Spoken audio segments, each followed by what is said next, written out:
Ya estamos en Facebook. Ah, sí. ¿Ya está transmitiendo? Ya.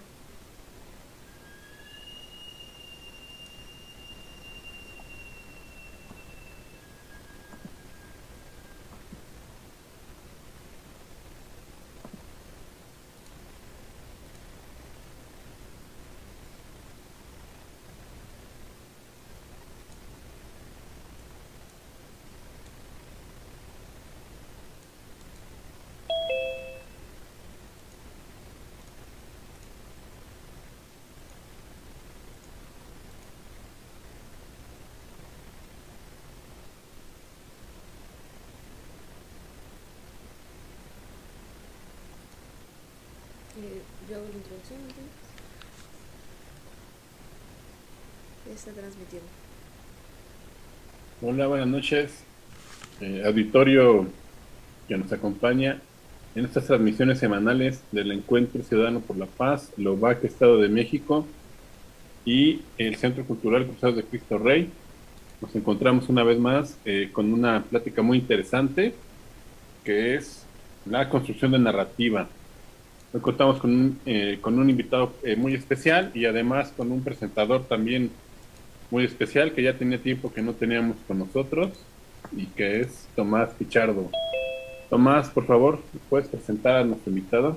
Sí, claro que sí, muchas gracias, mucho gusto de estar aquí con ustedes. Y tengo el gusto de presentar a un gran amigo de hace años, ¿verdad? Y que comparte con un servidor la pasión por la comunicación. El periodista Felipe Galindo, ¿verdad? Que es a quien presentamos, inició su trayectoria en el diario Reforma. La información, la música y el cine son sus grandes pasiones. Es un convencido de que hay que poner la verdad al servicio y alcance de la sociedad. Con la llegada del primer gobierno de oposición en México, estuvo en diversas áreas de comunicación, concluyendo como director de comunicación en el Instituto Mexicano de la Juventud. Él ha implementado exitosas estrategias de comunicación para organismos sociales, políticos y empresariales, así como en campañas políticas. Es coordinador actualmente de contenidos de la agencia de noticias Al Grano MX. Se ha sumado a las nuevas plataformas digitales con proyectos como Talentos que Suman y el programa de análisis y entrevistas Hablemos al Grano. Con ustedes, el licenciado Felipe Galindo, quien nos va a exponer las narrativas historias para llevar. Adelante, Felipe. Muchas Gracias, gracias. Tom. Muchísimas gracias a todos y por supuesto agradezco este espacio para que podamos justamente platicar de algo que finalmente forma parte de lo que hacemos día a día y no solamente los periodistas, que creo que ahí es algo muy importante que hay que aclarar. Todos, desde que prácticamente empezamos a hablar y a veces un poquito antes, estamos contando historias, a veces bien contadas, a veces un poquito mal contadas, pero finalmente siempre tenemos esa capacidad de comunicarnos, de incluso darle una intencionalidad, como dicen, a lo que contamos. Y creo que en el fondo de eso se trata esto de las narrativas, que hoy pareciera un término que está de moda, ¿no? Todo el mundo habla de la narrativa del presidente, la narrativa de las feministas, la narrativa de la Fiscalía de Nuevo León, en fin, siempre hay esa forma de contar las cosas, que no es otra cosa sino a partir de un hecho, de una circunstancia, de una situación, explicarla a veces a nuestra conveniencia, la mayor de las veces, y se trata precisamente de ir contando estas historias, de irles dando el enfoque, a veces darle un poquito más de, como decían por ahí, de echarle la crema a los tacos, pero siempre llevarla hacia una intención, hacia una intencionalidad y hacia un resultado. Insisto, hoy esto de contar historias se ha vuelto de moda, digamos, aunque esto no es nuevo. Insisto, recuerdo mucho en el caso de cuando yo era niño, pues esas largas pláticas y esos cuentos que llevaba mi abuelo paterno, por ejemplo, para entretenernos a muchos de los nietos. Vengo de unas familias, digamos, que son muy grandes, entonces, bueno, pues tenía esa paciencia mi abuelo para contarnos historias a todos los nietos alrededor, ¿no?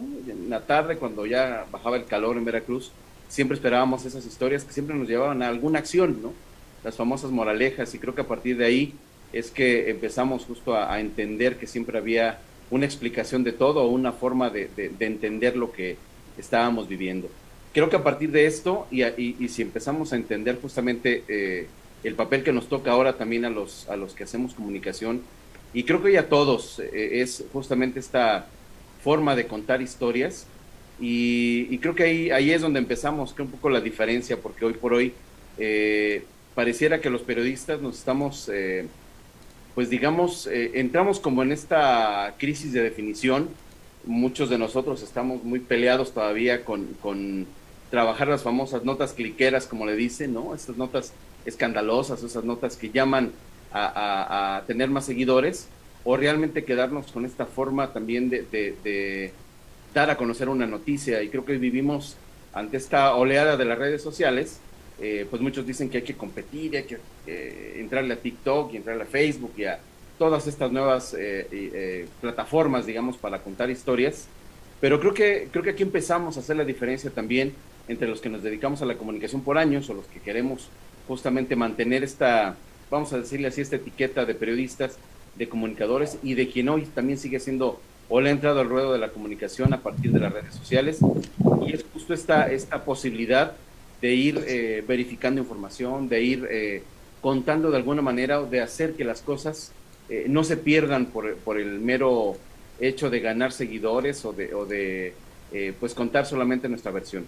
Creo que si empezamos a partir de ahí esta diferencia que queremos hacer los periodistas, es que comenzamos a darle un poco la estructura a lo que es la narración. Y bueno, pues en cuestiones básicas, y creo que todos los que nos dedicamos a la comunicación o a escribir o a contar de alguna mente esta narrativa, pues sabemos que prácticamente hay siempre estas tres partes de una historia, digamos, ¿no? Que es este sustento inicial o esta problemática inicial al momento de contar una historia, un problema que vamos a resolver o un enemigo que hay que vencer, siempre a partir de este planteamiento, y evidentemente para ir sirviendo, digamos que para ir contando cómo va a ser nuestra historia, seamos políticos, seamos empresarios, seamos incluso los papás que tenemos que contarle alguna historia a nuestros hijos. De alguna manera el nudo de la historia o las complicaciones que hay de una historia y cómo se va a ir desenvolviendo más regularmente con un final feliz, como luego dicen en todas las historias.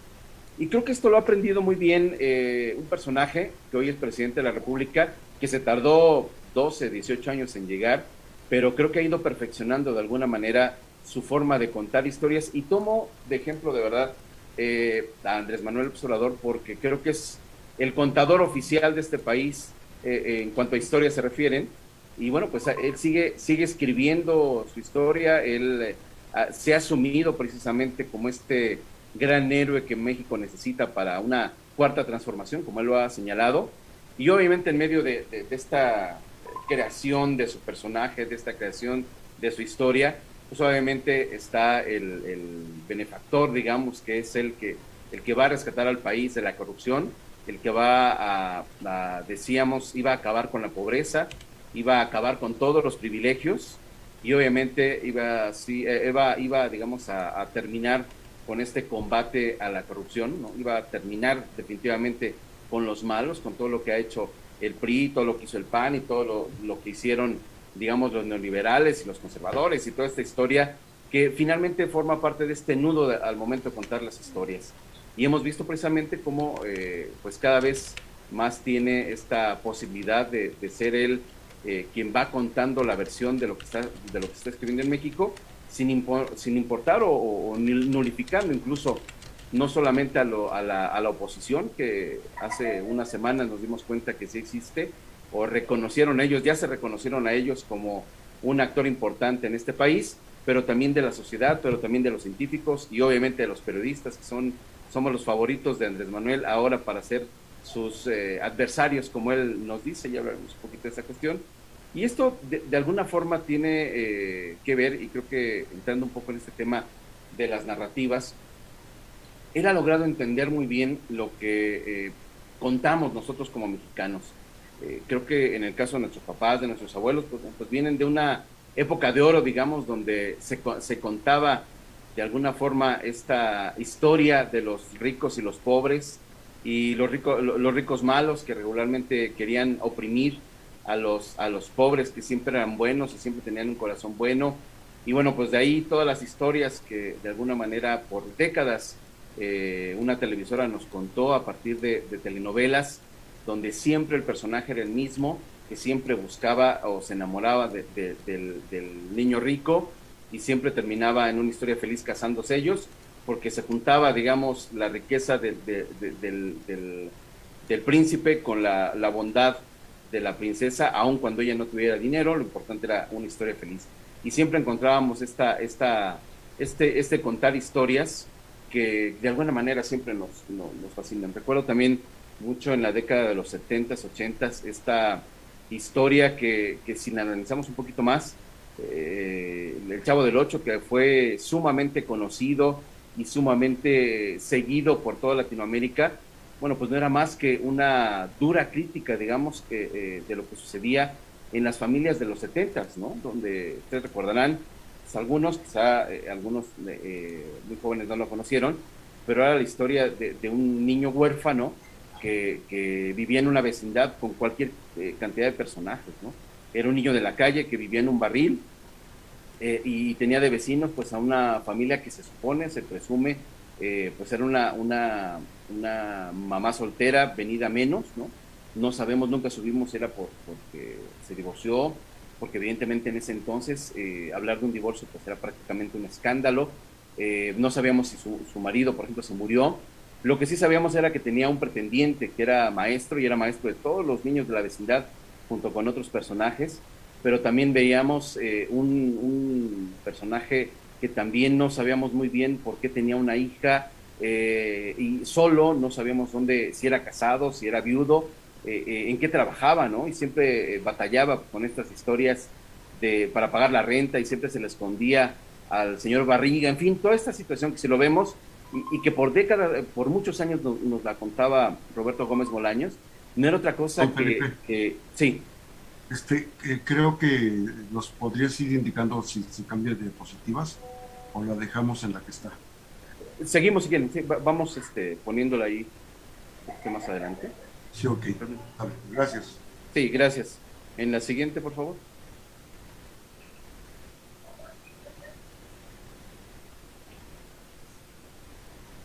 Lo pusimos de la estructura.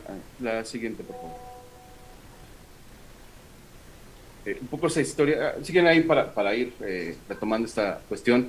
Este concepto que también, digamos, los publicistas han utilizado ahora, que es el famoso storytelling, que es armar una historia y contarla, y bueno, pues ahora difundirla en los diferentes espacios, insisto, con un trama y un conflicto que existían a partir de generar personajes que, insisto, pues el ahora presidente de la República lo maneja perfectamente bien, y no hay día en el que no hable de los conservadores, y no hay día que hable de los corruptos y de los que todo, bueno, prácticamente todos los males que puede haber de este país, incluso los que él ha generado, son culpa de los conservadores y de los que estuvieron de alguna manera antes que él. Vamos a la siguiente, por favor. Vamos a la siguiente. Vamos, la que sigue, por favor. Alejandro, pues primero gracias por este momento de y creo charla, que, insisto, ahí en esta idea de contar historias o de contar realidades, estaba un poco ahí la opinión que había del periódico El País, precisamente, que escribió sobre el Chavo del Ocho, y justamente, insisto, creo que si lo analizamos, los que crecimos, digamos, viendo semana a semana capítulos de esta serie que duró por años, no entendíamos, más bien creo que siempre se quedó como en la forma inocente de contar una tragedia, y eso creo que tiene mucho que ver en justo cómo hoy estamos contando las historias o cómo nos estamos creyendo las historias en el caso del gobierno, y cómo también el gobierno, creo que ahí es donde nos hemos dado de topes todos, incluyendo los periodistas, cómo logró precisamente el gobierno y cómo logra contar o dar la versión de su historia, y cómo la gente sigue creyéndole, aunque sabemos que muchas de las mentiras, y por ahí Luis Estrada hace un recuento diario de las mentiras que cuenta el presidente, pero cómo las platica de una manera que la gente termina por creerlas. Y yo les podría decir que incluso en campaña, Manuel López Obrador, que estuvo prácticamente con todos los sectores, en espacios como el TEC de Monterrey o con empresarios o con gente con la que seguramente antaño no se juntaba, muchas de las personas que lo escuchaban quedaban convencidas, decían, claro, es que él tiene razón, él sabe de lo que me está contando y efectivamente así es la realidad. Creo que la forma en la que están contando las historias es como le ha ganado, digamos, la batalla, pues prácticamente a quien se le ponga enfrente, ¿no? Creo que ese tema, vamos a la siguiente, por favor, más para ir un poquito en esta situación. Mucho tiene que ver con las tramas o con la forma, insisto, en la que se cuentan las historias. La siguiente, por favor. Y hay una pausa para justo recomendarles, si, por ejemplo, si no la han visto, que ya tiene muchos años esta película, que es Escándalo en la Casa Blanca, que es un poco esta cuestión que nos acostumbramos, por ejemplo, aquí en México, para cuando hace algunos años salió esta película de la dictadura perfecta, que de verdad era una forma, o creo que todos, o quienes vimos esa película nos identificamos, en cómo contaban una realidad que todos vimos, que todos vivimos, ¿no? A partir de un presidente pues que llegó con mucha popularidad, ¿no? En el caso de Vicente Fox, pero hicieron esa mezcla también de los otros presidentes, junto con la burla con la que, digamos, hoy nos defendemos quizá de la tragedia. Y un poquito haciendo pausa en o un poco énfasis en esta película de Escándalo en la Casa Blanca, es también esta manera de contar historias para evadir incluso una realidad o una problemática. Estoy seguro que muchos ya estamos familiarizados con los escándalos o la famosa caja china que cada día el presidente de la República trata de contarnos en estas historias para desviarnos de lo que realmente es importante, no solamente a los que seguimos la información, sino también prácticamente para muchos de los mexicanos, incluso para la plática cotidiana. Bueno, el presidente tiene esta capacidad, insisto, de desviar la atención y de jalar la marca, y lo veíamos hace ratito, que ya acaba de enviar su iniciativa, que todo el mundo dice que no va a suceder, a propósito de cambiar el INE a su forma, llamando incluso el nombre, y es muy interesante cómo incluso los periodistas, sabe hablarnos también a ellos, ¿no? A nosotros, y sabe vendernos muy bien la noticia, y sabe perfectamente lo que queremos o en lo que vamos a hacer énfasis, aunque no hagamos una crítica muy, muy, muy profunda de lo que él está contando.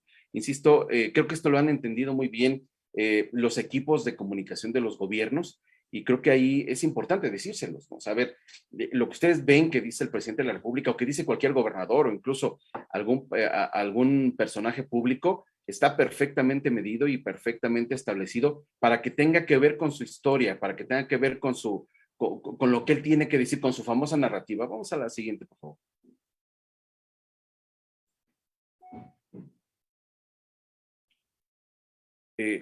Para nosotros no ha sido novedad la creación, digamos, de la imagen de un presidente, que insisto, se ve reflejada en esta película de la dictadura perfecta. Creo que es de las más recientes que de los más recientes ejemplos que ha habido, a propósito de lo que sucede, digamos, en la realidad mexicana. Vamos a la siguiente. Y bueno, pues prácticamente, si hacemos un recuento de los últimos presidentes, todos han sido personajes que se han subido en el tema. Recordemos cómo el mismo Vicente Fox, el hecho de romper todos los protocolos a los que nos tenía acostumbrado el PRI, el que él usara botas, por ejemplo, el que hablara, fuera tan dicharachero, fue marcando de alguna manera esa narrativa que lo fue convirtiendo en un candidato muy popular, no así un presidente tan efectivo como todo el mundo hubiéramos querido que fuera, ¿no? Y así sucedió también. Vamos a las siguientes, por favor. Con los siguientes presidentes, ¿no?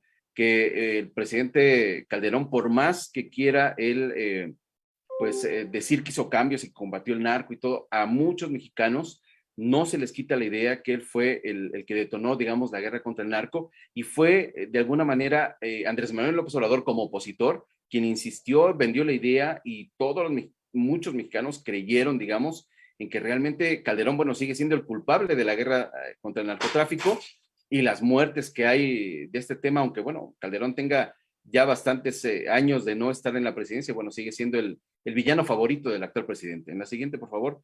Y lo que creo que aquí empieza la parte, digamos, peligrosa, y creo que tiene impacto, insisto, en esta cuestión de las narrativas, es cómo después de salir, digamos, o de vivir una etapa muy dolorosa que fue esta matanza a ultranza de los grupos de narcotráfico, de esta guerra indiscriminada que había frente al ejército, con la marina y demás, la sangre, digamos, que hubo de esta, como la llaman, la guerra contra el narco.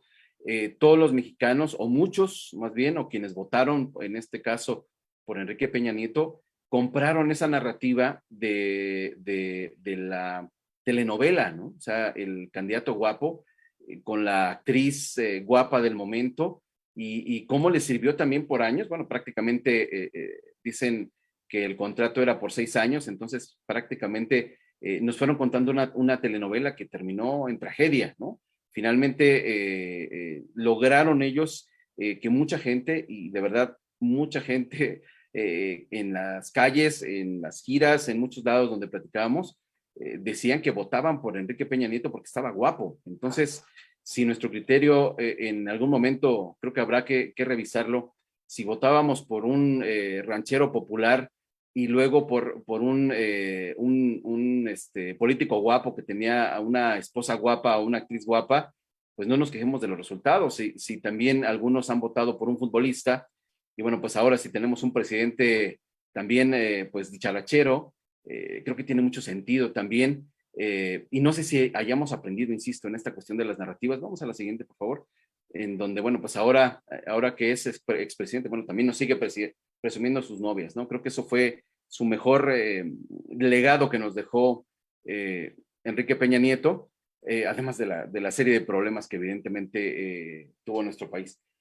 Y bueno, la otra cuestión de cómo los medios a nivel internacional incluso perciben a Andrés Manuel como un mesías, ¿no? Y bueno, pues ahí vimos el escándalo que causó a propósito para el presidente, pues el que le digan esto, y bueno, también los tachó, los puso en la lista de los innombrables, digamos, ¿no? La siguiente, por favor. Y insisto, creo que en estas narrativas esperemos de verdad, y creo que parte de nuestro trabajo como comunicadores, pero también como ciudadanos, será entender estas narrativas que forman parte, digamos, de los políticos, de los que hoy quieren el poder.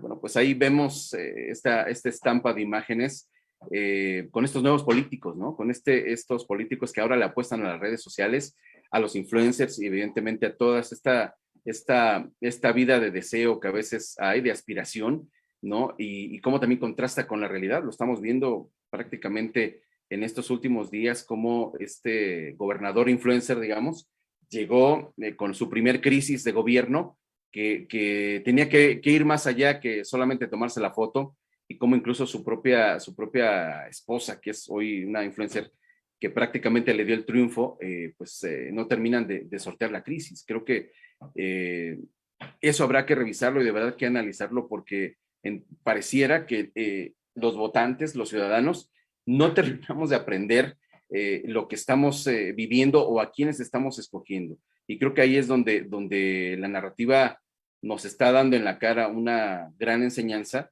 y creo que es donde insisto, quisiera pues hacer este énfasis en lo importante que es identificar este tipo de narrativas, como se le llaman, o de la forma o la percepción en la que están contando estas historias, y cómo en el caso de los periodistas, siendo esta autocrítica, de alguna manera nos alejamos, y creo que eso habrá que decirlo, de la gente, ¿no? Creo que por muchos años parte de la crítica que hace Andrés Manuel López Obrador es cierta y hay que reconocerlo. Muchos de los periodistas, pues más bien están o el periodismo estuvo al servicio más bien de los grandes poderes, ¿no?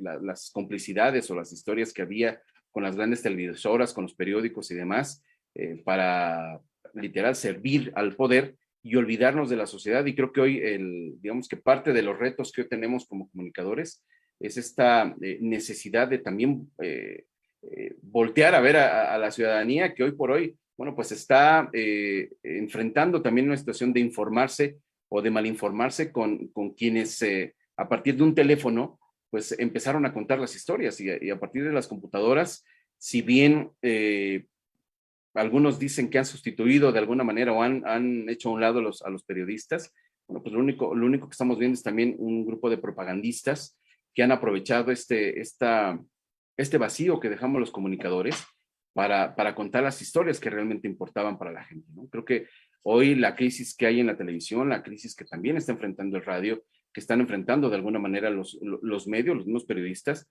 es consecuencia de que quizá en el fondo, si lo analizamos, no logramos escuchar a los ciudadanos y nos creímos estas narrativas y seguimos formando parte, digamos, de estas narrativas que proponen los gobiernos. Y bueno, pues creo que ahí queda esa parte de crítica que quería compartirles y de lo que hoy tendríamos que estar haciendo también como, no solo como comunicadores, sino también como sociedad. Creo que aquí la parte que viene o la cuestión interesante es qué es lo que vamos a hacer o cómo vamos a contar esta historia de este sexenio que estamos viendo, porque finalmente Andrés Manuel López Obrador por tiempo, por lo que sea, se va a ir y tendremos también en nuestras manos la posibilidad de elegir a alguien, ¿no? E insisto, al menos los candidatos o quienes han estado levantando la mano preocupa un poco porque quizás son estos personajes aspiracionales, pero que no sé si están respondiendo realmente a las necesidades que tenemos como sociedad y no sabemos también como sociedad qué es exactamente lo que vamos a querer como país y creo que habrá que ir contando, ir escribiendo esta historia que tenemos que escribir. Y bueno, pues creo que la parte que tenemos que dejar es que México, esta historia de México es inconclusa, pero que de alguna manera depende de nosotros cómo tendríamos que irla escribiendo y cómo tendremos que irla dejando para quienes vengan, porque seguramente nos van a preguntar en algún momento por qué escogimos a Andrés Manuel López Obrador, pero también tendremos que explicar si no escogemos a la persona que necesitamos, ¿no? Pues cómo lo vamos a hacer. Entonces, eso es parte, digamos, de las narrativas que quería compartirles hoy. Y bueno, pues empecemos este diálogo que seguramente hay muchas preguntas por ahí que habrá que contestar. Muchas gracias Felipe. Vamos a hacerle como le hemos acostumbrado ya con las personas que están con nosotros aquí en Zoom. Las personas que tengan alguna pregunta, les pedimos por favor ahí en reacciones, levantar la manita para ir de manera ordenada, pues, preguntando, ¿no? Entonces, no sé si alguien tenga alguna pregunta. Y también revisar, a ver, ahí tenemos a Salvador Saldívar. Déjame.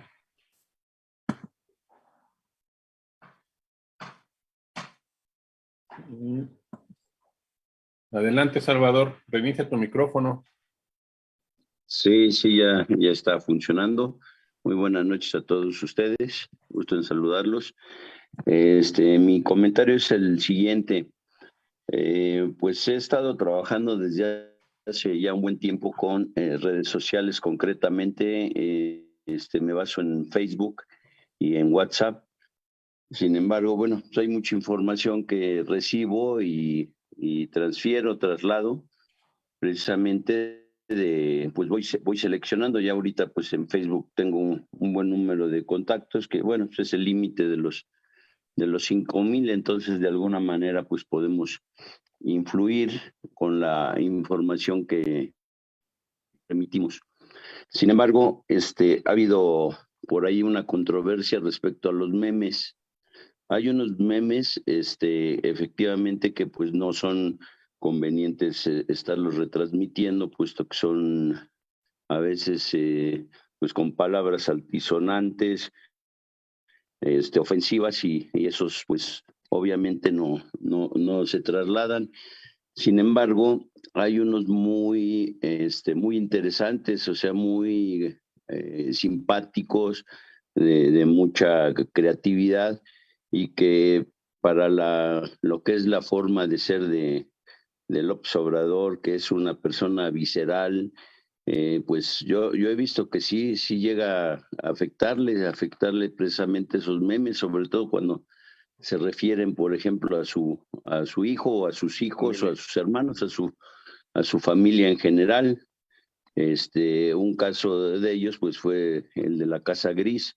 Entonces, pues, ¿qué tanto debemos seguir trabajando por ese lado de cierta confrontación con la gente de Morena, que también contesta de una manera pues bastante grosera, bastante vil en ocasiones. Yo cuando veo en Facebook que ya mando alguna información, ya sea una información pues normal, ¿no? Normal respecto a nuestras posiciones, respecto a las acciones de López Obrador, o bien algunos memes, entonces pues a veces hay contestaciones muy agresivas, entonces no tiene caso para esas gentes que son de extrema izquierda, podríamos decir, o ya totalmente convencidos de lo que están viendo y manejando con Morena, pues simplemente los elimino. Entonces, pues una depuración de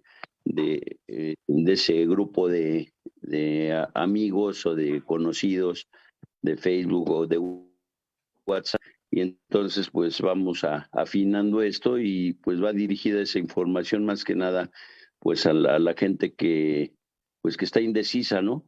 Y reforzando obviamente la acción política y acción social de las gentes afines que están participando en estas redes sociales. Entonces, la pregunta, Felipe, es qué tanto debemos seguir con esos memes ingeniosos que realmente creo que sí han afectado a la forma rabiosa, visceral de este señor.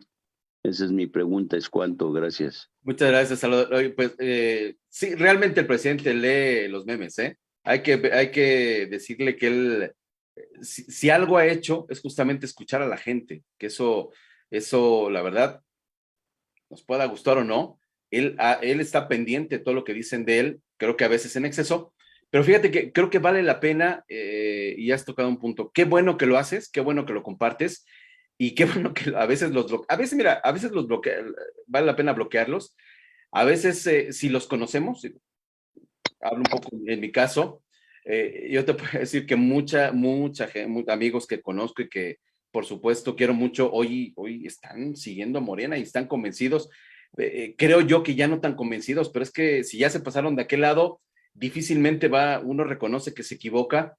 Creo que de entrada, y creo que eso es una recomendación también que tomo, que yo mismo hago, es pues sigamos llevando la fiesta en paz con ellos, ¿no? Finalmente el problema no son ellos, el problema es la exigencia de resultados que en este caso puede haber para Andrés Manuel o para cualquier otro que gobierne. Yo creo que los memes hoy se han convertido en esta gran posibilidad y este gran canal de comunicación para todo mundo, y creo que el hecho de compartirlo creo que refleja mucho lo que queremos decir, y de lo que queremos compartir, síguelo haciendo, o sea, no pasa nada, al contrario.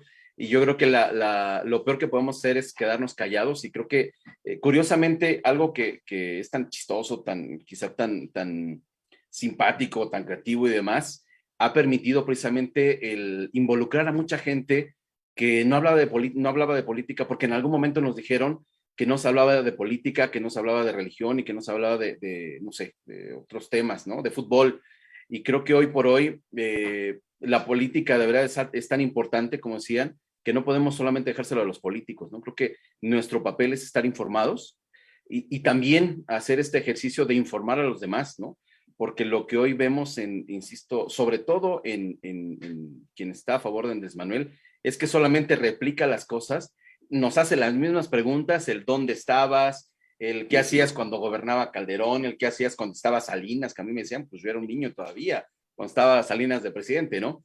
En fin, o sea, un poco ese tema de no tenerle miedo al diálogo. Finalmente nosotros creo que tenemos que fomentar ese diálogo, y si hay posibilidades justamente de llegar, tú lo decías muy bien, con esta gente que no entiende muy bien, pero que quizá votó por Andrés Manuel López Obrador porque era una opción. Bueno, pues ahí está el camino, ¿no? Creo que como este tema hay que seguir hablando de otros temas que son importantes, ¿no? Creo que yo te diría, síguelos compartiendo y luego compártemelos a mí también para que podamos seguir haciendo este diálogo. Sí, sobre todo esto de que luego hay información precisamente pues muy interesante, muy completa respecto pues a las malas decisiones que está tomando López Obrador, y pues la verdad va encaminado, creo, a un tipo de gente más reflexiva, más analítica, que también esos mensajes, esos comentarios son más largos, a lo mejor son de 3 minutos o más tiempo. Sin embargo, los memes tienen la gran ventaja de que uno, si son simpáticos, si se graban, que no sean groseros, es fundamental, ¿verdad? Que no ofendan. Son imágenes que quedan grabadas en gente, sobre todo indecisos, y aún los afines refuerzan también los elementos que tienen para seguir pues la verdad, en la lucha del cambio que necesita México respecto a la actualidad que estamos viviendo con la 4T.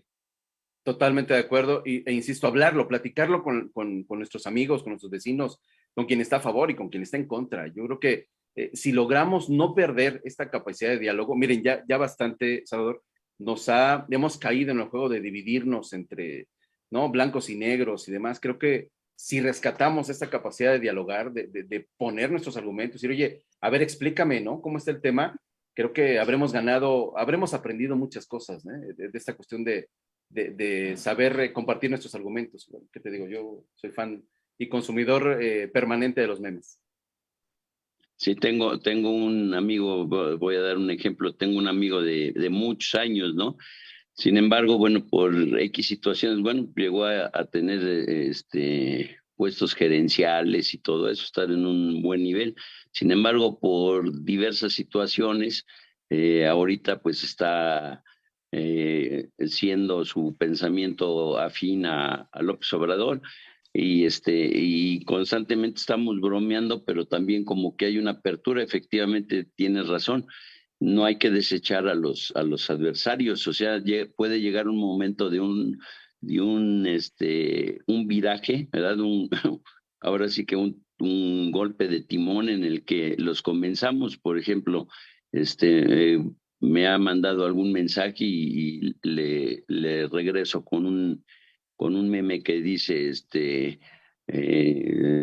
Chairo identificado así, empieza como una alarma, ¿no? Entonces le da risa y todo eso, pero está enganchado en que dialoguemos precisamente, y que, bueno, él trata de, por ejemplo, de lo que es el AIFA, el Aeropuerto Internacional Felipe Ángeles, pues de decir, bueno, pues es un aeropuerto, bueno, con el mismo mensaje de López Obrador, de los mejores del mundo y todo. Entonces yo le mando lo contrario y todo eso, y es una práctica de broma y todo esto, y no hay ni enojo. Y llegará un momento en el que trataré de convencerlo de que cuando llegue a las urnas, pues vote precisamente por el cambio, por la alianza, y no por López Obrador o por Morena. Entonces, tienes toda la razón en que también no hay que descartar, a no ser, eso sí, ya extremistas que pues te están ofendiendo, y ves que te ofenden una vez, 2 veces, ya mejor los eliminas y se acabó. Exactamente. Gracias por el comentario, de verdad. Sí, ok, bueno, Jesús Matán, por favor, adelante. ¿Qué tal? Buenas noches, mucho gusto. Hola. Felipe, gracias por tu charla.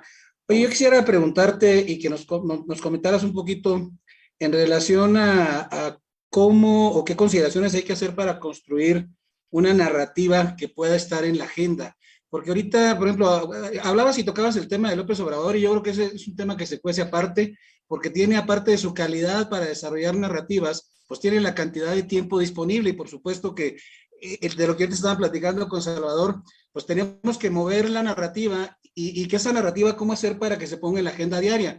Porque todo lo que señalaban ahorita, decir, no, hay que seguir, y los memes, y pues es como estarle siguiendo el juego a la narrativa de López, y sí, pues él encantado que todo el día estemos platicando y nos aventemos, ¿no? Claro. 200 memes de un lado para otro. Para él, pues es puro éxito, puro triunfo, porque está logrando lo que quiere, poner la agenda con su narrativa y demás. Entonces, ¿cómo hacerle o qué elemento nos podrías platicar o sugerir para crear una narrativa que podamos en un momento dado tratar de proponer para subirla pues a la agenda nacional, y que no sea nomás la narrativa y la agenda de López Obrador? Porque si no, de aquí hasta el 29 o 30, no sé cuándo, vamos a seguir discutiendo lo mismo, y los memes y los chairos, los fifís, y te contesto, no te contesto, etcétera, etcétera.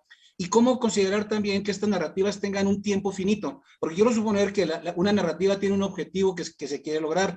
No es una narrativa que se quede de por vida, sino que tiene escalas, tiempos, alcances, etcétera, y todo lo demás, pues es también el hecho de cómo hacerle para que después de que esa narrativa estuviera de alguna forma en la agenda, pues cómo alimentarla, retroalimentarla, ya no con narrativa, sino con mensajes, que es lo que ahorita estaban platicando, que el presidente hace. El presidente marcó una narrativa de buenos, malos, conservadores, liberales, más o menos por ahí puso su agenda, y todos los mensajes que hace, como tú decías, es estar repitiendo. Pues tú es que será porque tú eres fifí, será porque tú hiciste, o sea, sigue repitiendo con mensajes cortos que la gente se engancha y sigue reforzándose ese tema de la narrativa. Entonces, ¿cómo considerar un concepto para desarrollar nosotros narrativas que, digo, con las limitaciones de calidad y de disponibilidad de espacios, pues bueno, pero hay que buscarle de alguna manera, hay que estar proponiendo, y entonces sí, como dices tú, que la comunicación esté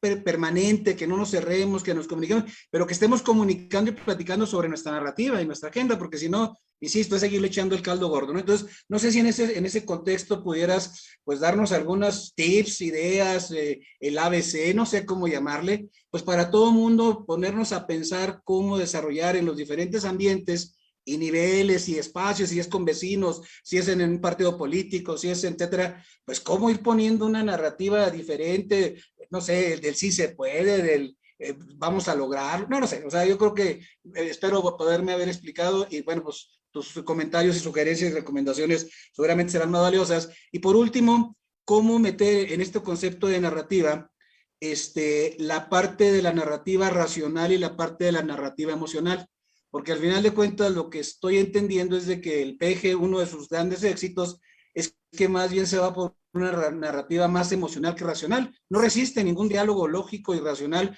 toda la argumentación de la narrativa del PG, y pues ya como que es como cuando estás en una discusión y termina diciendo, es que tú eres malo, y ya se acabó la discusión, ya no platiquemos, es que tú no me quieres, es que tú me quieres golpear, o sea, y se va a esa parte emocional. Entonces, ¿cómo mezclar en este esquema pues esa parte emocional con la parte racional, que es lo que la gente menos quiere escuchar? Gracias. Gracias. Me pones un reto que evidentemente mucha gente se pregunta, y sobre todo los jefes de prensa seguramente de las instituciones o de los organismos o de los políticos que hoy compraron el discurso. Mira, yo creo que lo que pasó con nosotros y con la oposición y con todo mundo es que compramos las etiquetas de Andrés Manuel López Obrador. Y si él dice, es que son fifís, alguien llega y se pone la camiseta de fifí. Y si alguien dice, no, pues es que tú eres conservador, no, pues ya te asumes como conservador. Mira, por ejemplo, algo que no comparto como comunicador, y no solo de Andrés Manuel, sino eso es herencia quizá de Vicente Fox, los chiquillos y las chiquillas, los caballos y o sea, y este lenguaje que de alguna manera adoptamos, y es increíble cómo ya ahora es las, les, ¿no? Lo compramos y lo dimos por bueno. A ver, creo que sí tenemos que ser, y creo que poniendo, sin que sea esta una fórmula, sí tenemos que ser un poquito más críticos al momento de recibir, pues, esta base cultural, digamos, del lenguaje, que finalmente el lenguaje es una cuestión viva, y tenemos que ir adoptando qué conceptos, qué palabras, qué ideas, qué narrativas estamos adaptando, más bien estamos adoptando, incluso abrazando, que no tiene nada que ver con nosotros. A ver, no tiene nada de cercano el que me estén dividiendo y el que mi papá piense de una manera y yo piense de otra y mi hermano de otra.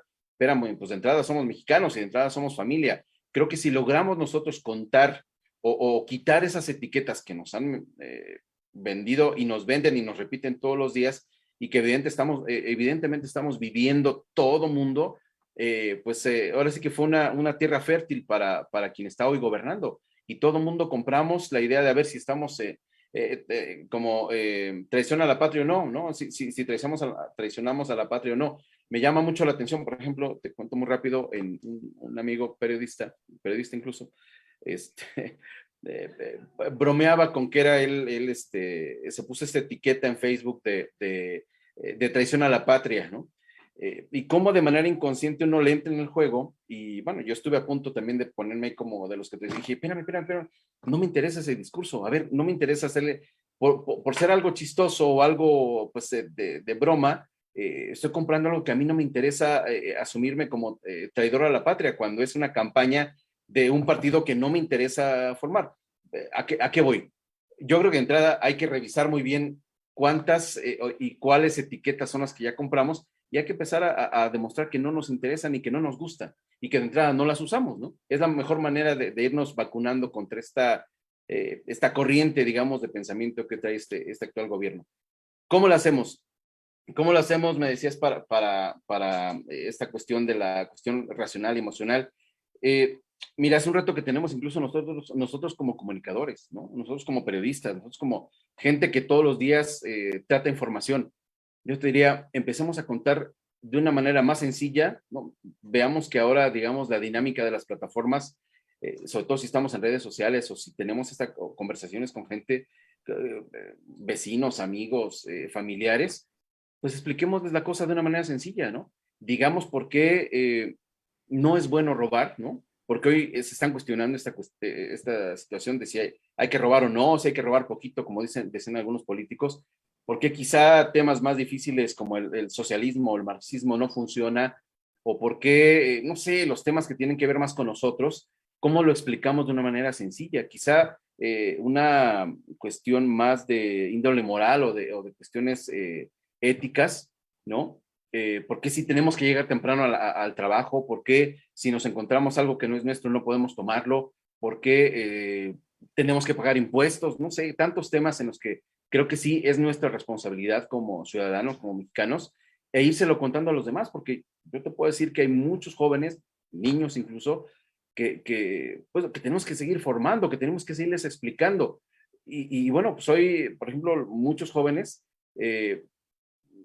platico con ellos y me dicen, bueno, pues es que en las redes sociales a mí no me interesa informarme, según ellos, ¿no? Me gusta divertirme. Bueno, pues ya te dieron las pistas de cómo puedes irle contando la historia de por qué hoy es importante pagar impuestos o hacer tu declaración a tiempo o exigirle al gobierno o a tu alcaldía o a tu presidente municipal que, bueno, que cumpla lo que hizo en campaña. Llegar a clases, tomar tus clases completas, pasar bien tus exámenes, en fin, un poco esta cuestión que tiene que ver con nosotros, irla contando de una manera muy sencilla, ¿no? De una manera muy accesible. Creo que, insisto, quizá nos puede caer muy gordo Andrés Manuel, pero él ha sabido contar las historias y él ha sabido sobre todo escuchar, que creo que a veces es lo que nos falla un poquito, sobre todo si somos papás, un poco en esa cuestión. Creo que la crítica que nos tenemos que hacer es que a veces no escuchamos a nuestros hijos o solamente tienes que hacer este tema, bueno, hasta en este tipo de cuestiones, ¿no? Nos olvidamos un poco de escuchar a los jóvenes, ¿no? De saber exactamente qué es lo que quieren, cómo lo quieren, qué es lo que pasa. Si empezamos a generar este diálogo, ¿no? Esta cuestión de entender un poco lo que la gente necesita, lo que quiere que le expliquemos, pues por ahí nos vamos. Te puedo decir sin irme muy extenso, y si hablamos de un tema como, no sé, ¿por qué el INE tiene que hacer las elecciones, no? Bueno, pues si se lo contamos de una manera que incluso, yo cuento mucho ese chiste de que hay que contarle a la gente o a los amigos pensando un poco como con el amigo que menos entiende de cosas. Es que yo no entiendo nada. Bueno, pues pensar un poco en cómo le vamos a ir contando la historia a este cuate, pues para que también se incluya en el diálogo, ¿no? E irlos de alguna manera formando, no solamente comunicando, sino también esta cuestión de formación que es tan importante, ¿no? Muchas gracias. Muchas gracias. Gracias. Tomás, adelante, por favor. ¿Tienes? Sí, bueno, yo quería comentar, hacer otra pregunta, pero lo que comentaba Jesús se me hizo muy interesante, Jesús Matán. Primero, decir que yo soy monero, ¿verdad? Caricaturista, y entonces mucho tiempo estuve enganchado en el tema anti-AMLO, ¿verdad? Todo el tiempo sacaba o una caricatura de él o sacaba el monito que hice de él, que es un ganso, ¿verdad? Y todo el tiempo, y hasta que me cansé, ¿no? Hasta que también hubo quien me dijo, oye, te estás repitiendo mucho, ¿no? Ya párale, ¿no? Entonces lo dejé porque también entendí que replicarlo, que estar constantemente sobre ese tema, era hacer propaganda. Por otro lado, dije, pero ahora, ¿qué digo? O dejo de dibujar, ¿no? Y entonces empecé a experimentar con visibilizar lo mejor, lo que supera sus dichos y hechos sin mencionarlo, ¿ya? El punto aquí es que, ¿cómo se llama? ¿Cómo se llama? No lo mencionamos para no hacerle propaganda, ¿verdad? No, es decir, no concluimos una exposición de lo mejor diciendo, y este cuate lo hace mal, porque entonces estamos cayendo en lo que no queremos, que es visibilizarlo, ¿verdad? Entonces, ¿qué es lo que hacemos? Yo, por ejemplo, o los que hacen guiones junto conmigo, criticamos el hecho, criticamos la situación que está mal, ¿verdad? Y exponemos lo bueno, ¿verdad? Exponemos lo mejor, ¿verdad? Como se ha dicho ahorita, de una manera sencilla. ¿Y en qué consiste lo sencillo? Hablarle a la gente con lo que le hace sentido, que se encareció la luz, que se encarecieron los huevos, que se encareció la tortilla, o explicarle, como decía hace un momento Felipe, la cosa de tal manera que lo entienda todo el mundo, hasta un niño, ¿verdad? Hasta un niño lo puede entender.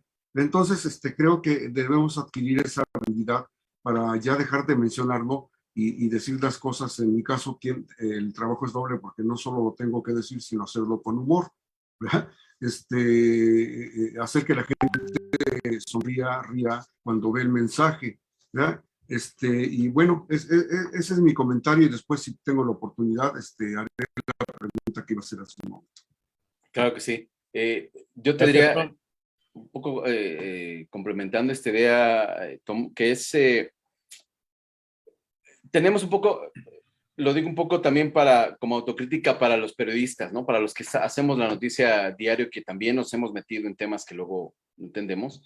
De alguna manera, parte de lo que nos decían, un poco dejando estas recomendaciones, me acuerdo cuando empezaba a escribir notas, de entrada me decía mi editor, oye, pues de entrada escribe para que tú lo entiendas, ¿no? O sea, si tú lo entiendes, ya vamos de gane, porque si tú escribes algo y ni siquiera tú lo entiendes, bueno, pues estamos en un problema, ¿no? Creo que también tiene que ver en ese sentido de aprender a utilizar un lenguaje mucho más sencillo, mucho más cercano, y aprovechar todas las opciones que hay de redes que hoy hay para generar esta comunidad. Creo que eso es lo importante. Creo que si entendemos que Facebook, Twitter y todo, aunque lo estén usando para pelearse y para decirse cosas, si empezamos también nosotros a dar un buen uso y a contar un poco nuestra versión, nuestra narrativa, hacer nuestra narrativa, explicar las cuestiones, ¿no? O incluso en las pláticas que tenemos todos los días.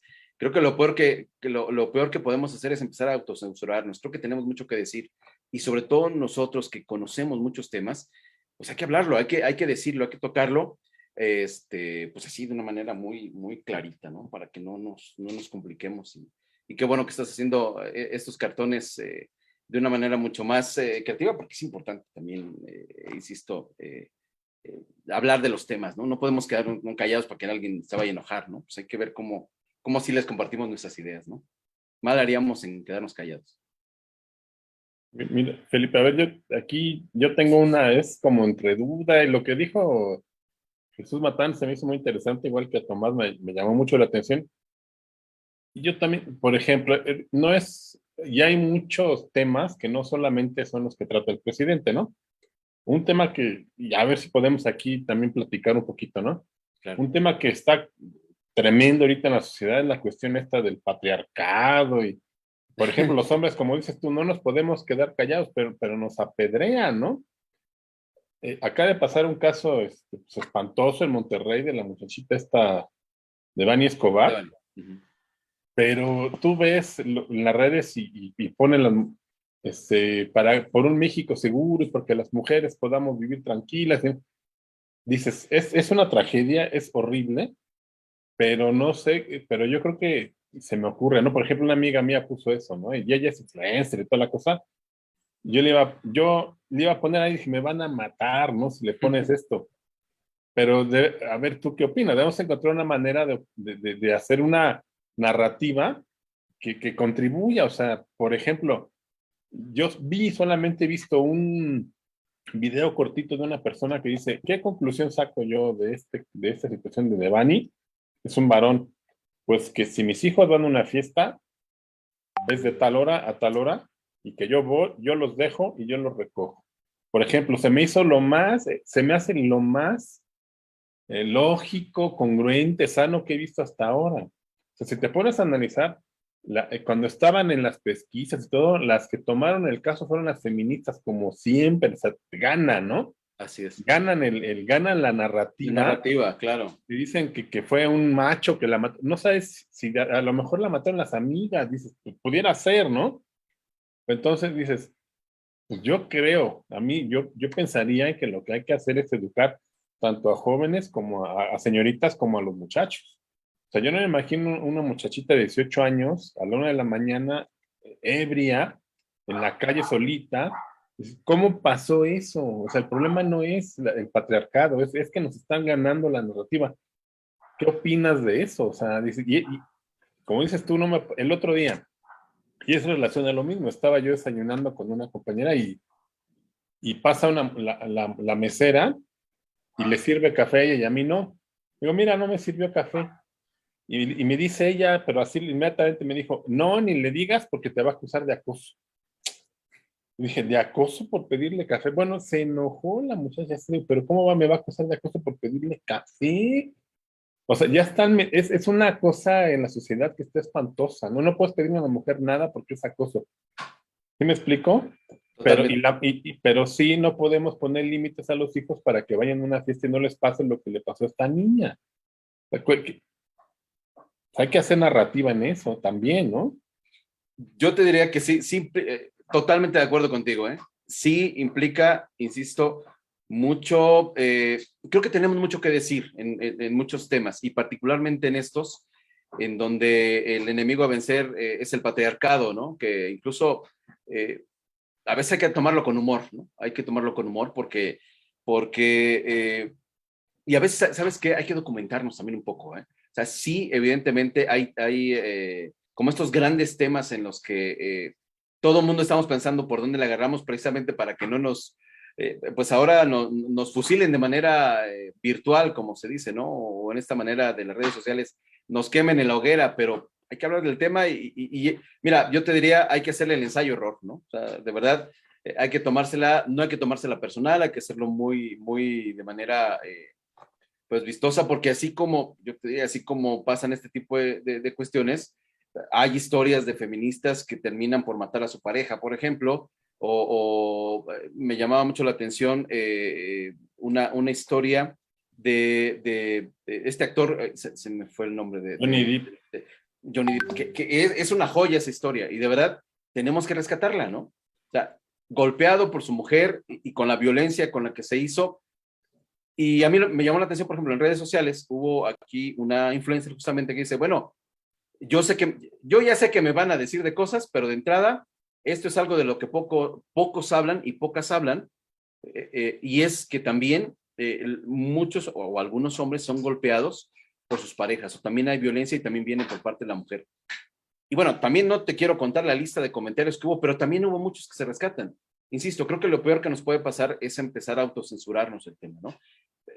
Si hoy la gran crítica es hacia el patriarcado, bueno, pues igual y también revisar en qué sí estamos bien, en qué no. Creo que también de alguna forma habrá que tomarlo con todo y que es ideología, tomarlo de una manera autocrítica como para saber dónde sí le estamos regando, pero no le estamos regando tanto. Entonces, a ver dónde está, y comparto contigo esta idea que incluso habrá que hablar ahora a los padres de familia, en mi caso, efectivamente, qué lamentable es que una jovencita la hayan matado, que hoy no sepamos por qué la mataron, si la golpearon, y con toda esta narrativa que hoy, por ejemplo, tiene la Fiscalía de Nuevo León, ¿no? Tratando de demostrar otros ángulos.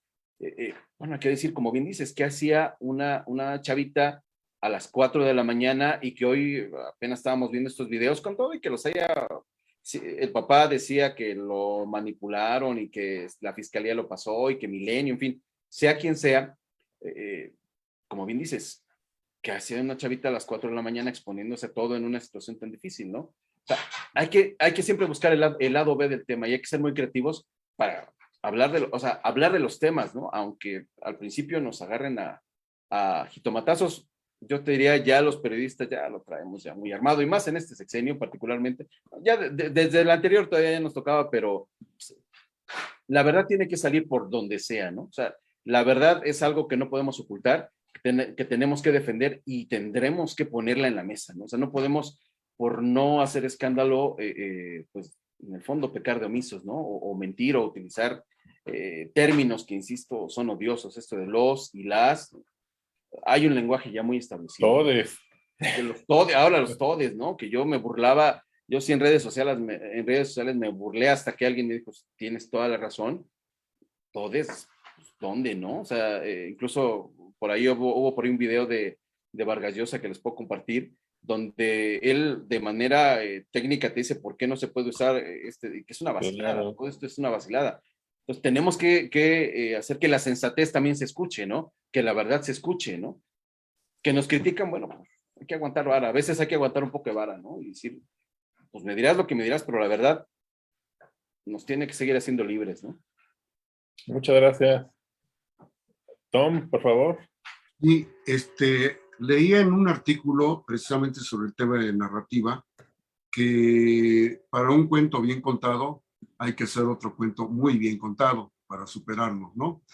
Y creo que a veces los que tienen formación académica, títulos, doctorados, etcétera, tienden a ser muy solemnes, muy académicos, y la gente no los entiende, no, es más, les caen gordos, porque hablan con un lenguaje que es críptico, ¿sí? Entonces, un tema es ser sencillos, ¿verdad? Y los que quieran, pues hasta con humor, ¿verdad? Y aquí es donde entra el comentario. Yo te he oído en otra charla hablar de cómo los corridos son una especie de narrativa muy clara, muy contundente y hasta con un dejo de humor. ¿Nos puedes decir algo al respecto? Yo te diría que de entrada soy fan de los Tigres del Norte, por ejemplo, ¿no? Y también debería contar que si de alguna manera aprendí a hacer crónica periodística, que es uno de los géneros más difíciles, es a partir de que mi maestra en ese entonces en la Septién nos ponía a escuchar corridos de los Tigres del Norte, la banda del Carro Rojo y demás, y no porque fuera una apología del delito, digamos, como lo es realmente, sino porque termina por ser una historia bien contada, bien documentada, ¿no? Y creo que es el reto también que tenemos, insisto, los que nos dedicamos a contar historias. Tienes toda la razón cuando dices, somos muy aburridos y yo insisto, creo que los periodistas pecamos de aburridos a veces, sobre todo ahora que hay, y qué bueno que lo haya, que hay un Chumel Torres que lo puede contar, un Broso que perfectamente hace una crítica perfecta a un gobierno y bueno, le dice, creo que hasta cosas de más a un presidente de la República que seguramente eso sí, hace algunos años no lo hacía. En fin, creo que un poco el tema es lo que a veces cuando me toca también asesorar, digamos, a líderes, por ejemplo, a los doctores, que a veces son tan difíciles de pedirles que aterricen el tema porque empiezan a hablar en su propio idioma y llega un momento que le digo, oye, ya no te entendí, me quedé en que tengo que ponerme qué, ¿no? Y no hago que se regrese, decir, no, a ver, una vacuna que es así, así, o mira, el estudio que tienes que hacer es esto. Mira, es muy sencillo. Creo que el lenguaje sencillo hay que rescatarlo, ¿no? Creo que eso es fundamental y te decía en el caso de algunas canciones, bueno, pues en el caso de los corridos, sí son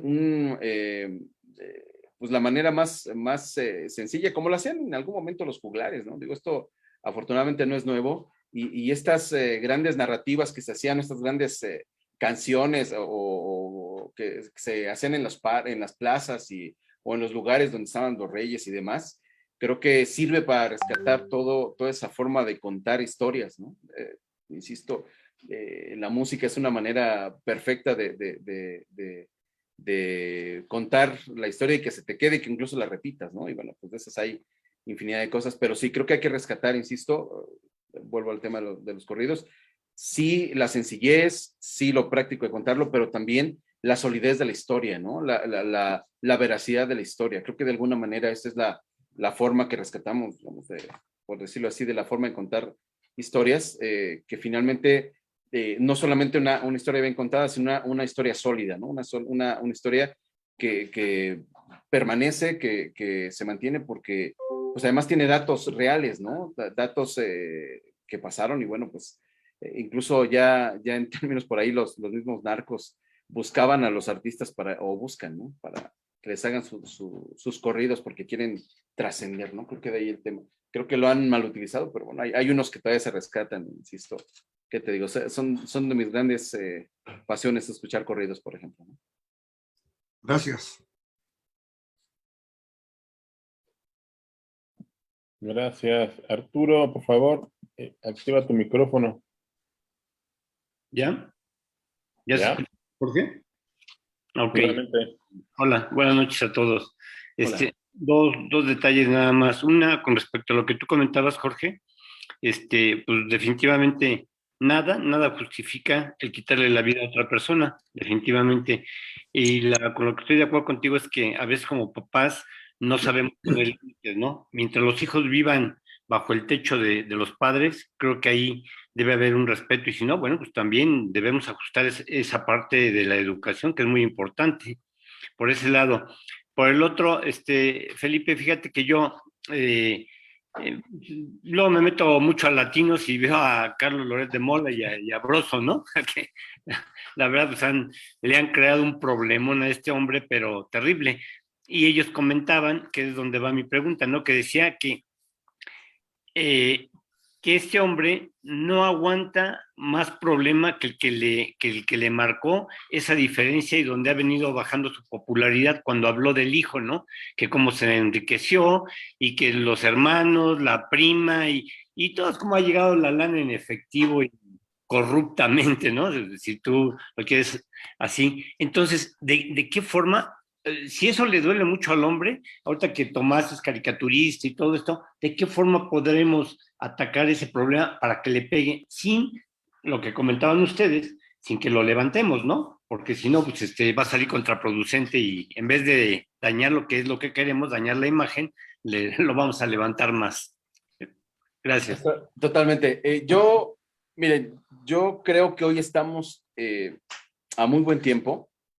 Y hago mucho este énfasis en los ciudadanos, ¿no? A ver, amén de los partidos políticos, amén de las estructuras partidistas y demás, creo que nosotros como ciudadanos tenemos esta gran oportunidad de generar esta narrativa que vaya, como decían, despertando las conciencias de muchos o que votaron por Andrés Manuel o que le daban el beneficio de la duda o que ni lo conocían o que nunca votan, en fin, o los mismos que dicen, oye, ¿y por quién vamos a votar? En fin, sin meterme en un tema electoral, yo les diría que habrá que ir, yo creo, sí irle bajando un poco a Andrés Manuel, ¿no? Al tema Andrés Manuel más bien, para ir contando más bien como, yo les diría en esta narrativa, quién o el que va a venir a corregir todo el tiradero de este gobierno. Y a veces, como bien decían, ni decirle a Andrés Manuel, porque ya todo el mundo sabemos,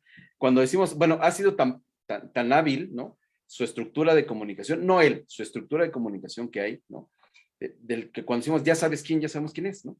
Bueno, pues empezar si quieren no nombrarlo, y empezar a hablar más bien como del personaje. Yo les diría, la narrativa que necesitamos hoy es el personaje, el presidente, el hombre o el tipo de gobierno que necesitamos para el 2024. Y yo creo que hoy ya tenemos que estar platicando.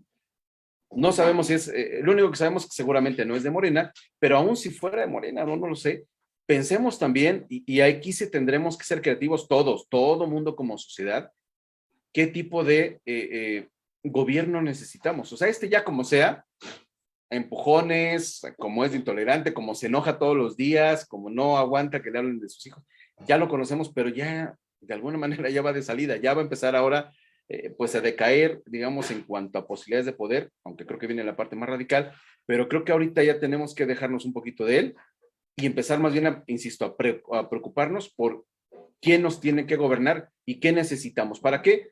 No para que hagamos enojar a Andrés Manuel, eso déjenselo a Broso y a quien ha logrado de verdad pegarle, sino realmente empezar a mover estas conciencias. Hoy tenemos que no solo mover, sino despertar y llamar a todas las conciencias del país para que no nos volvamos a equivocar, ¿no? Yo les diría, hay mucha narrativa que se puede hacer a partir del personaje o del tipo de gobierno que necesitamos yo les puedo decir, ¿y quién se apunta? ¿No? Hoy sería la campaña, ¿y quién se apunta? Ah, tú te vas a apuntar, Enrique de la Madrid. Ok, mira, si quieres, bueno, pues quizá un poco los requisitos del ciudadano para el próximo presidente. Yo creo que si empezamos a manejar esa narrativa así de cerquita y así en el ensayo-error con nuestros amigos, un poco como estas pruebas que hagamos ahora para platicarlo con nuestros amigos, con los que están en contra, es decir, sí, mira, puede ser de Morena, pero necesitamos a este tipo de gobierno, no a una persona, porque eso creo que nos ha hecho mucho daño, el pensar que una persona va a cambiar el país. Una persona vemos que destroza el país, pero necesitamos sociedad participativa, necesitamos no sé, empresarios que realmente estén haciendo las cosas, empresarios que estén pagando impuestos, que estén generando empleo, que empezar a hablar de lo que realmente tenemos que hacer, que si los estudiantes van a estudiar, que estudien, que si tiene que haber esta necesidad de lo que luego comentan, el vínculo que tiene que haber entre empresa y escuela para que los jóvenes que hoy necesitan un empleo lo tengan y tengan esta experiencia para que acabemos, digamos, con el círculo vicioso de no tengo experiencia, por eso no puedo trabajar y viceversa, que realmente empecemos a hablar de esos temas, que empecemos realmente a despertar por el país que necesitamos, que no solamente es el gobierno. Ya tenemos una idea del gobierno, bueno, ¿qué tenemos que hacer como sociedad? ¿Cómo lo hacemos para que no tiremos agua, para que realmente tenemos una cultura más de reciclaje o no sé, para que no le pongamos tanta atención a los perritos, por ejemplo, que sí son animalitos y hoy están de moda, pero que nos preocupemos quizá por los niños, quizá por los que van a nacer, quizá por los que no quieren que nazcan, no sé, por otros temas, ¿no?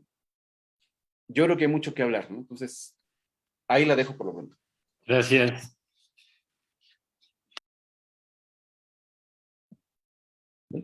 Muchas gracias. Digo, nos has dado no es una cuestión de menosprecio y nada la plática, ¿no? Ha sido una embarrada muy ligerita de la cuestión de narrativas. Tenemos muy poco tiempo. Entonces a mí me gustaría que, y salvo lo que tú opines, tener otras pláticas, ¿no? Porque de veras, creo que podemos hablar mucho, pero cuando tenemos una persona que conoce el tema y nos puede decir, oye, mira, es que se va construyendo así, es una teoría, ¿no? Por ejemplo, yo tuve un amigo en la vocacional que le gustaba pintar y se metió a la Esmeralda.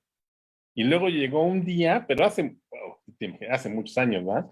Hace 30 años llegó un día a mi casa y me dijo, ¿sabes qué me están diciendo? Él tenía una facilidad increíble para pintar, dibujar, para hacer cosas con las manos. Era un artista, ¿no? Pero cuando llega a la escuela, le dices, ¿sabes qué? Eso ya no es lo que importa. Lo que importa en el artista de hoy es que es el discurso. Yo me quedé de hacer, ¿no? Me pasó a sacar unas cosas bien grotescas, el arte moderno grotesco. Me dijo, pero lo que importa es hacer un discurso atrás de esto. Es lo que me están diciendo mis maestros.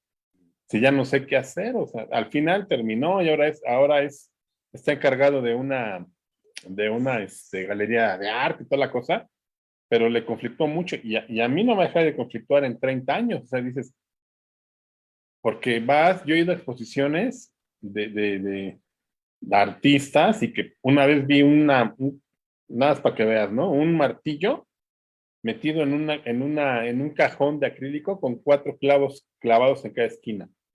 Y le ponía una explicación, un discurso de lo que significaba eso.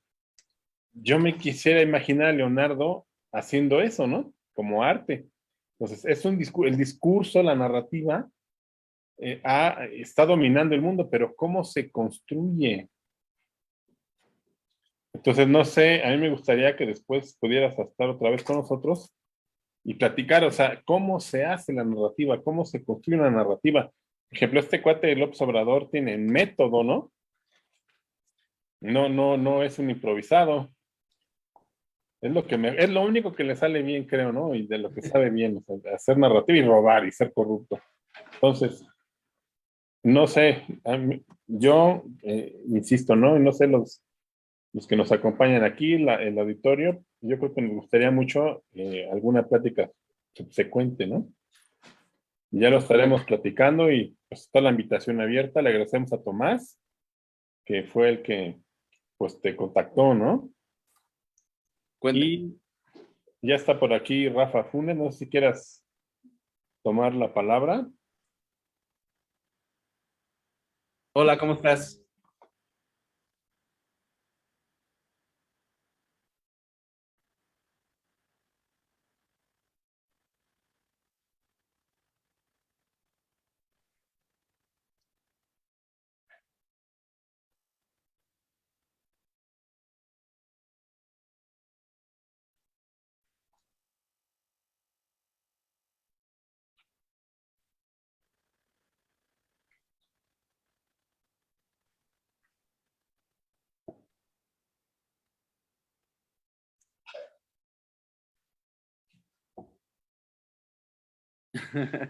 Muchas gracias, loco. Muchas gracias a ustedes. Hasta luego, muchas gracias. Gracias. Descansen. Gracias. Gracias. Bueno, Hasta luego. gracias. Gracias, buenas noches.